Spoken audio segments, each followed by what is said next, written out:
Hi, I'm Tom Field, Senior Vice President of Editorial with Information Security Media Group. Topic of my discussion today is Rethinking Cybersecurity Education, and I'm pleased to be sitting today with Keenan Skelly. She's Vice President of Global Partnerships and Security Evangelist with Circadence. Keenan, thank you so much for joining me today. Thank you for having me. I'm really excited to talk about this. Security education awareness, this is something that historically we recognize as a challenge for organizations, that something needs to be done about it, efforts are being made.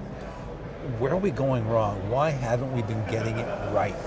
So there are a lot of challenges with the way that training is done currently, and part of those really work around, having to send somebody to a training course. It's not really particularly scalable when you start talking about a 3.5 million person cybersecurity skills gap that we have over the next 3 to 5 years. So we really need to start thinking differently about how we train individuals on cybersecurity. It's something that's low cost, something that has a much higher scale and a much higher velocity so that we can get more folks into the cybersecurity pipeline much faster, train them faster, get them working faster. So you say differently. What needs to be done differently? So one of the things that really needs to be done is the consideration for artificial intelligence, things like gamified cyber ranges that are on demand, that can be accessed anywhere, anytime. These are going to be critical to really getting to that velocity that we need. I want to come back to this gamification in a minute, but first I want to ask you, who do we need to reach? Are we going after some of the wrong people or not enough of the right people when it comes to education? I think it's more the latter, not enough of people. So one of the things that's really important right now is getting out to the K through 12 community, the university communities, and getting them interested in cybersecurity. And one of the problems that we're having right now is that mass marketing, mass media has really targeted cybersecurity as kind of the guy with the hoodie behind the computer, really, with his Mountain Dew and his Cheetos, but that's not necessarily representative of what cybersecurity really is. And especially as more and more organizations evolve and cyber really becomes the foundation of everything that everyone is kind of doing. So we need to kind of get past that concept of it's not just the guy behind the hoodie. Cyber really is everything, and it doesn't matter what job you're going to get into, whether it's finance or technology or anything else, cyber is going to be key to you in your future. So the other question I have for you is, especially as you come up with a younger generation of cyber workers, do we need to deliver the education differently, which comes back to the gamification? I don't think we can continue to thrive on classrooms or on PowerPoints that you click through. Absolutely. What's going to be effective?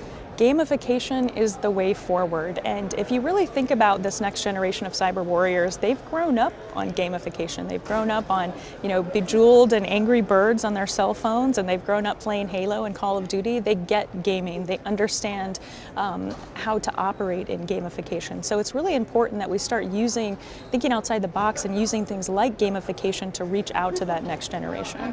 But honestly, gamification is really something that everybody enjoys. I know I personally still play Angry Birds all of the time when I'm waiting for my Uber. It's a cultural thing where we as human beings really enjoy challenges. We enjoy getting rewarded for completing those challenges, and that's where gamification is always going to have a place. Let's talk about Circadence. What are you doing to sort of turn the cyber education model on its heels? So we are really pushing heavily into gamified, AI-powered platforms that are on demand, being able to reach out at any time, anywhere in the world, go online, log in, and learn something very technical whenever I want to. That's absolutely critical. The way that threats are happening these days, there's so many, every day we see a new threat. You need to be able to learn about those new tactics and techniques on demand rather than waiting 6 to 8 months for educational courses to create content to really push out to folks. Being able to do that is really what's going to get us to the scalability of this cybersecurity skills gap. Can I ask you what kind of response you get from your customers, what they tell you about how this helps them? How do you measure success? Absolutely. So we actually have a lot of metrics built into our system, which are great for our customers. When you start talking about, again, traditional training methods, maybe it's they completed this course, or maybe it's they completed this course with a 70%. Well, that's great, but does that really tell you how well they are at specific skills? In the background of our platform, we use artificial intelligence to really collect and analyze metrics in a variety of ways and actually provide back to the customers a report card of very detailed skills that individuals are or are not good at. So that's really great for enterprise organizations to start to understand their true capabilities. No, it's really fascinating, Keenan. Thank you so much for taking time to speak with me today. Thank you. Pleasure. We've been talking about cybersecurity education, the changing role. I've been speaking with Keenan Skelly with Circadence. For Information Security Media Group, I'm Tom Field. Thank you very much.